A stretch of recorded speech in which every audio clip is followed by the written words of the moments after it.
రాష్ట్రానికి ప్రత్యేక హోదా మాత్రం ఇప్పటికీ ఇవ్వలేదు. ఈ రోజు కూడా మాట్లాడకుండా ప్రధానమంత్రి ఈ దేశానికి. MSR 27 న్యూస్ కు స్వాగతం. Mala Mahanadu joint action committee Atmakur Ambedkar విగ్రహం నుండి బస్టాండ్ వరకు భారీ ర్యాలీ. బస్టాండ్ ఎదురుగా నినాదాలతో నిరసన. గౌడు సెంటర్లో మానవహారం.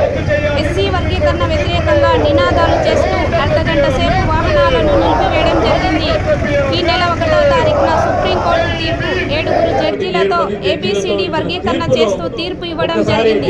సుప్రీంకోర్టు తీర్పును వ్యతిరేకిస్తూ 21/8/2024 తేదీన భారత్ బంద్ పిలుపు మేరకు Atmakur Mala Mahanadu joint action committee JAC ఆధ్వర్యంలో మండలాల పరిధిలోని నాయకులు కార్యకర్తల ఆధ్వర్యంలో ఆత్మకూరు పాత బస్టాండ్ అంబేద్కర్ విగ్రహం నుండి జెండాలు చేతపట్టి భారీ ర్యాలీని నిర్వహించడం జరిగింది.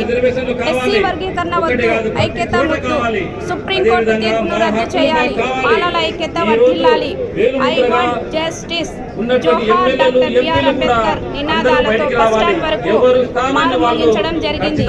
అనంతరం ఈ కార్యక్రమంలో మాల మహానాడు నాయకులు మురహరి మల్లయ్య, శీలం శేషు, మల్లె ఎలీషా, పి కేశాలు, ఆర్టీసీ శీలయ్య, చింతలయ్య, ఆర్టీసీ నాగేంద్ర, వెలుగోడు సర్పంచ్ జయపాల్, కరివేన సర్పంచ్ జయన్న, ఆత్మకూరు మండలం, వెలుగోడు మండలం, పాములపాడు మండలం, వివిధ మండలాల నుండి ఆత్మకూరు పట్టణం నుండి నాయకులు కార్యకర్తలు విరివిగా పాల్గొన్నారు.